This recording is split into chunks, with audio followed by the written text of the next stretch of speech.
سیاسی میدان کی ہر بڑی خبر سے آگاہ رہنے کے لیے ہمارے چینل آزاد سیاست کو سبسکرائب کریں اور بیل آئیکن کو پریس کریں۔ دیکھیے، یہ اسی طرح کے بیانات ہیں کہ جب ہم پی ٹی آئی کے لوگوں کو کہتے ہیں کہ آپ کے اندر دو بہت واضح طرح کے گروپس موجود ہیں، ایٹ لیسٹ چلیں آپ خان صاحب کی فیملی سے منسلک کسی گروپس کو اگر آپ نہیں ماننے کو تیار ہیں تو کم سے کم اتنا تو مانیں کہ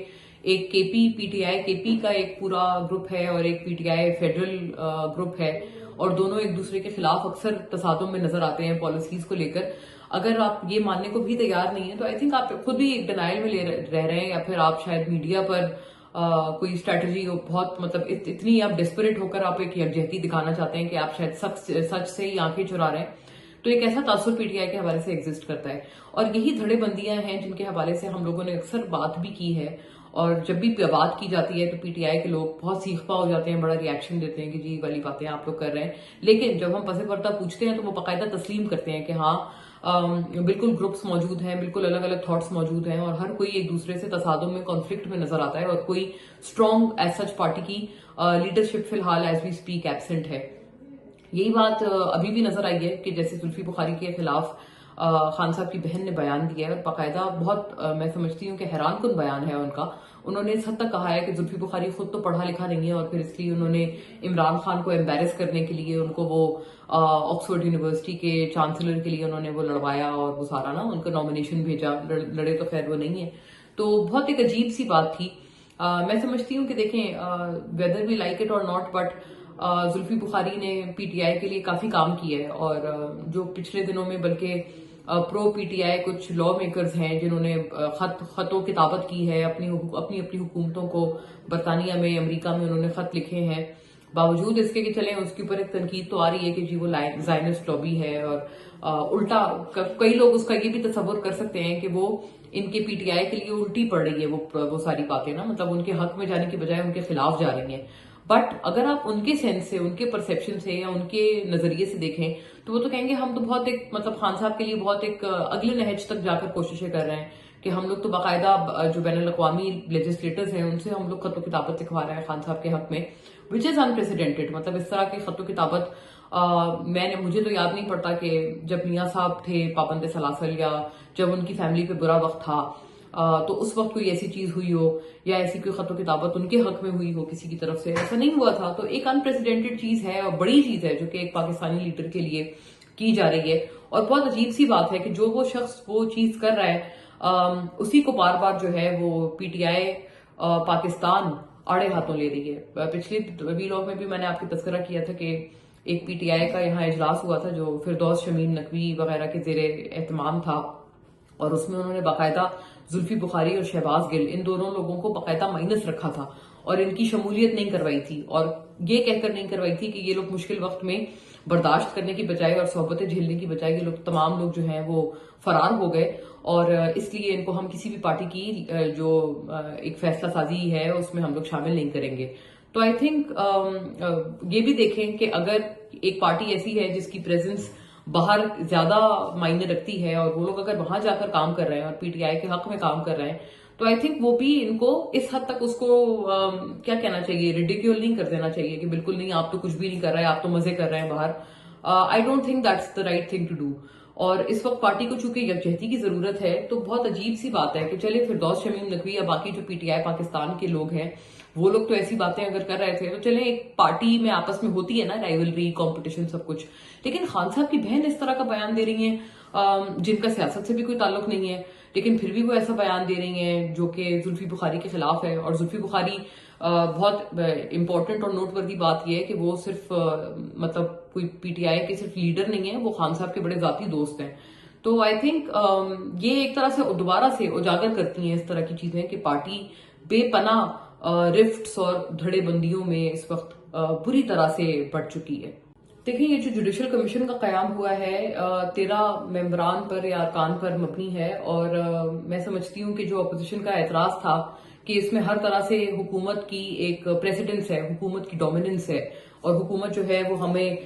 بالکل ہمیں اپنے پاؤں کے نیچے رون دے گی۔ میرا خیال ہے کہ سارے اعتراضات تو ان کے دور ہو جانے چاہیے، کیونکہ جو 13 ممبرز کی یہ جو جوڈیشل کمیشن ہے اس میں پی ٹی آئی کے جو بڑے فیوریٹ اس وقت جج حضرات ہیں حاضر سروس، جو کہ جس میں جسٹس منصور علی شاہ ہیں، جسٹس منیب ہیں، یہ دونوں بھی ہیں اس میں، اور پریزنٹ چیف جسٹس یحییٰ آفریدی صاحب بھی ہیں. پھر ایک جو پی ٹی آئی کے ناپسندیدہ جج ہیں جسٹس امین الدین، وہ بھی اس میں ہیں. تو یہ تو 4 جج یہ ہو گئے. پھر بار کاؤنسل کے بھی اس میں نمائندہ ہیں. حکومت کی طرف سے 2 ایک امیجٹ نمائندے ہیں جو کہ اٹارنی جنرل ہیں اور وزیر قانون ہیں. یہ تو 2 ایک امیجٹ نمائندے ہو گئے. پھر اس کے علاوہ ناظرین اس میں بڑی اہم بات یہ ہے کہ 4 اس میں پارلیمنٹیرینز بھی ہیں، جس میں 2 پی ٹی آئی کے لوگ ہیں، شبلی فراز صاحب کیونکہ وہ لیڈر آف اپوزیشن ہے سینٹ میں، اور عمر ایوب جو کہ لیڈر آف اپوزیشن ہے قومی اسمبلی میں. تو یہ 2 لوگ تو پی ٹی آئی کے ڈائریکٹ لوگ ہیں جو کہ اس میں موجود ہیں. اور یہ بڑی اہم بات ہے کہ اس وقت کوئی کلیئر کٹ میجورٹی اس جوڈیشل کمیشن میں بھی نہیں ہے، اور اس جوڈیشل کمیشن کے پاس بہت سارے مینڈیٹس ہیں. مطلب جو آئینی بینچ بنے گا وہ بھی یہ لوگ بنائیں گے، پھر جو نئے ججز کی جو تقرری ہے وہ بھی یہ جوڈیشل کمیشن کرے گا، اور اس کا اجلاس بھی خوشائند بات یہ ہے کہ 5 تاریخ کو بلا لیا گیا ہے. تو آئی تھنک یہ جو اپوزیشن کی طرف سے سنس ڈے 1 تنقید کی جا رہی تھی کہ حکومت ہی جو ہے وہ چیف جسٹس لگائے گی، حکومت ہی جو ہے وہ ججز کو اپوائنٹ کرے گی، اور بیسکلی تو یہ کمیٹی کرے گی یہ سارا کام. آئینی بینچ بھی یہ کمیٹی یہ کمیشن بنائے گا، اور اس کمیشن میں آپ اس کی کمپوزیشن دیکھ لیں 13 ممبران کی. اس میں حکومت کو کسی طرح کی ڈومیننس حاصل نہیں ہے. 5 لوگ ہیں جو کہ حکومت کے آپ سمجھ لیں کہ مے بی ان کی طرف کے تصور کیے جاتے ہیں. ایک اٹارنی جنرل ہیں، ایک لا منسٹر ہیں، پھر ایک جسٹس امین الدین ہیں، اور 2 جو لوگ ہیں وہ گورنمنٹ کی طرف سے پارلیمنٹیرینز ہیں. تو یہ 5 لوگ ہوئے. لیکن اگر آپ نے 13 کی اکثریت، 13 نمبر میں سے آپ نے اکثریت آپ کو چاہیے تو آپ کو 7 لوگ اپنی طرف چاہیے. تو یعنی کہ یہ 5 لوگ تو حکومت کے ہیں، ان کو پھر بھی 2 لوگ جو ہیں وہ اپنی طرف کے رکھنے ہوں گے. تو I think P T I اور opposition has a very fair chance in this present set up کہ وہ لوگ اپنے آپ کو اسٹیبلش کر سکتے ہیں، اپنی باتیں منوا سکتے ہیں. ایسا نہیں ہے کہ یہ ساری چیزیں جو ہیں حکومت اپنے جسے کہتے ہیں نا پاؤں تلے روند کے اپوزیشن کو جا رہی ہے. تو آئی تھنک یہ جو جوڈیشل کمیشن ہے نہ صرف اس کا قیام خوشائند ہے، بلکہ اپوزیشن کے بھی جو کئی سارے ان کی باتیں تھیں یا ان کے جو تحفظات تھے، اعتراضات ہے، اس کا بھی یہ بہت از خود یہ جواب دیتا ہے اور میرٹ پر جواب دیتا ہے کہ ان کی کافی ساری باتیں بالکل بے وجہ تھیں، اور ان کی تنقید جو ہے بالکل بغیر کسی گراؤنڈ یا میرٹ کے تھی. جی میاں صاحب کو تو آئی تھنک ایک دفعہ پھر انہوں نے اسی اپنے دل میں بھرے غبار کا اور دل میں بھرے طوفان کا انہوں نے تذکرہ دوبارہ سے کیا ہے کہ جی میرے دل میں بہت ساری باتیں ہیں یہ وہ. اور یہ ایک دفعہ نہیں کئی مرتبہ، بلکہ ہمیں تو دل والی باتیں بھی پتہ ہیں. میاں صاحب کو ایسا شاید سمجھ رہے ہیں کہ ان کے دل میں جو طوفان ہے وہ کسی کو پتہ نہیں ہے، اور جب میں بولوں گا تو پتہ چلے گا. ایسا نہیں ہے. میاں صاحب کے دل کی 90% باتیں تو ویسے ہی پتہ ہے سب کو، عوام کو بھی، اور ان کے پارٹی کے جو لیڈران ہیں کئی دفعہ جو میاں صاحب سے زیادہ مماثلت رکھتے ہیں یا قربت رکھتے ہیں، کئی دفعہ وہ لوگ میڈیا پر بھی آ کے کھل کے کر چکے ہیں. بلکہ اس حد تک اطلاعات ہیں کہ جو باتیں انہوں نے کی ہیں وہ میاں صاحب نے خود ہی ان کو کہا ہے کہ بھئی آپ جائیں، آپ بھی کچھ میرے حصے کی باتیں آگے جا کر میڈیا پہ کریں، اور تھوڑی آپ جسے کہتے ہیں نا آپ تھوڑا ایک تہلکہ مچائیں، کوئی تھوڑی آپ لٹ مچائیں. تو میاں صاحب نے خود بھی ان کو یہ ٹاسک دیا ہے کہ آپ جا کر تھوڑی تھوڑی باتیں کر لیا کریں میرے حصے کی نا. تو بیسکلی یہ ساری باتیں تو ویسے پتہ ہی ہیں. ہاں میاں صاحب سے یہ سوال کرنا بہت وجہ ہوگا کہ اگر آپ کے دل میں اتنے طوفان ہیں اور آپ چونکہ سویلین سپریمیسی کے آپ سب سے بڑے آپ چیمپئن ہیں، ووکل چیمپئن ہیں ان پریزنٹ ٹائمز، تو ہم تو توقع کرتے ہیں کہ آپ کے دل میں جو طوفان ہے وہ آپ خود بتائیں عوام کو کہ کیا وہ طوفان ہے، کیا وہ دل میں آپ کی باتیں ہیں جو کہ آپ ابھی بھی دل سے لگا کے رکھے ہوئے ہیں. اور اگر آپ باتیں نہیں بتا سکتے تو کم سے کم وجہ ہی بتا دیں کہ وہ باتیں آپ خود کیوں کھل کر کرنے سے ابھی تک گریزاں ہیں. سسٹم کے تسلسل کے لیے میں تو نہیں سمجھتی، کیونکہ اگر سسٹم کا تسلسل آپ کو چاہیے اور سسٹم کو اگر آپ نے واقعی درست کرنا ہے، مطلب بغیر کسی مفاد کے اگر آپ نے سسٹم کی درستگی آپ کو چاہیے، تو آپ کو تو ووٹ کو عزت دو کہ بیانیے کو صرف زبان سے نہیں اپنے دل سے اپنانا ہے. اور وہ دل سے اسی طرح سے آپ اپنا سکتے ہیں کہ اگر سسٹم میں ابھی بھی فلا موجود ہے تو کھل کر اس کا اظہار کریں، کھل کر اظہار خیال کریں. یہ جو ڈبل پالیسی ہے کہ گورنمنٹ جو ہے آپ کی تحت، جو کہ آپ پریزیڈنٹ ہیں جس پارٹی کے، وہ کچھ اور کام کر رہی ہیں،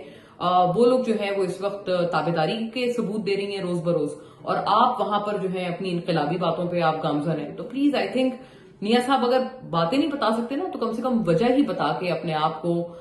انقلابی ثابت ضرور کریں کہ کیا وجہ ہے, کس وجہ سے وہ ابھی بھی یہ باتیں اپنے دل سے لگا کر بیٹھے ہوئے ہیں. دیکھیں, دو گروپس تو ہیں موجود, لیکن ان میں سے کون سا زیادہ پاورفل ہوگا اور کون سا نہیں ہوگا, کون سا گروپ ایک دھڑے سے اوپر فوقیت رکھے گا, یہ کہنا اس وقت مشکل ہے. اور اس کی پرائمریلی وجہ یہ ہے کہ پہلے تو بشرا بی بی کے حوالے سے یہ بات تھی کہ ان کی چونکہ زیادہ تر جو مائنڈ سیٹ ہے, ان کی مماثلت زیادہ, سیاسی مماثلت وہ گنڈا پور صاحب سے زیادہ ہے, لیکن پھر اب اس میں کچھ چپکلش آئی ہے اور اس کی وجہ سے پھر بشرا صاحبہ جو ہے وہ پشاور سے زمان پارک چلی گئی ہیں. اور اس کے بعد آئی تھنک جو گنڈا پور صاحب کے ساتھ سائڈ کرنے والا جو بھی گروپ ہوگا یا مائنڈ سیٹ ہوگا, وہ آئی ایم شیور کہ پارٹی میں زیادہ ڈومیننس رکھے گا, کیونکہ ظاہر ہے گنڈا پور صاحب جو ہیں وہ as we speak chief minister ہیں ایک پروونس کے, اور باوجود اس کے کہ ان کی جو ویسے لائلٹی ہے وہ ہے خان صاحب کے ساتھ, اس میں کوئی شک نہیں ہے, لیکن ان کی جو اداروں سے روابط ہیں یا اسٹیبلشمنٹ کے ساتھ روابط ہیں ان سے بھی کوئی انکار نہیں ہے, جو کہ ان کے اپنے لوگ بھی کئی مرتبہ ہمیں on record and of record both ہمیں وہ بتاتے بھی رہتے ہیں اور تسلیم بھی کرتے رہتے ہیں. تو گنڈا پور صاحب کو یہ دونوں طرح کا بیسکلی یہ جو ایج ہے یہ حاصل ہے کہ ان کی اسٹیبلشمنٹ کے ساتھ بھی ٹھیک ہے, ٹھیک ٹھاک ان کی ہے, بات چیت ہے, گڈ ٹاکنگ ٹرمز ہیں, اور معاملات خراب ہو جاتے ہیں, کئی مرتبہ کھٹپٹ ہو جاتی ہے, لیکن ان کے بائی اینڈ لارج جو ٹاکنگ ٹرمز ہیں نا وہ بحال ہیں, اور ہونے بھی چاہیے, کیونکہ وہ چیف ایگزیکٹو ہیں ایک بڑے سینسٹیو صوبے کے, وہاں پر سیکیورٹی حالات کے بھی پیش نظر ان کی ایک جو رابطہ ہے ان کا وہ بالکل ایسا ہے کہ اس کو آپ ضروری ہے, اس کو کوئی بھی پارٹی جو ہے وہ یہ نہیں کہہ سکتی کہ نہیں ہم بغیر رابطے کے بھی ہم چل سکتے ہیں. نہ پی ٹی آئی یہ بات کر سکتی ہے, نہ ہی اسٹیبلشمنٹ اس طرح کا کوئی دعویٰ کر سکتی ہے. تو دس از وائی ان کے روابط ہیں. تو بیسکلی یہ کہ جو بھی مائنڈ سیٹ ایگزسٹ کرے گا یا کو ایگزسٹ کرے گا گنڈا پور صاحب کے ساتھ, وہ مجھے لگتا ہے کہ بڑی ایک کلیئر بات ہے کہ وہ پی ٹی آئی میں ان ٹائمز ٹو کم زیادہ پریویل کرے گا اور دوسرے دھڑے سے زیادہ اس کی امپورٹنس ہوگی یا اس کی فوقیت ہوگی.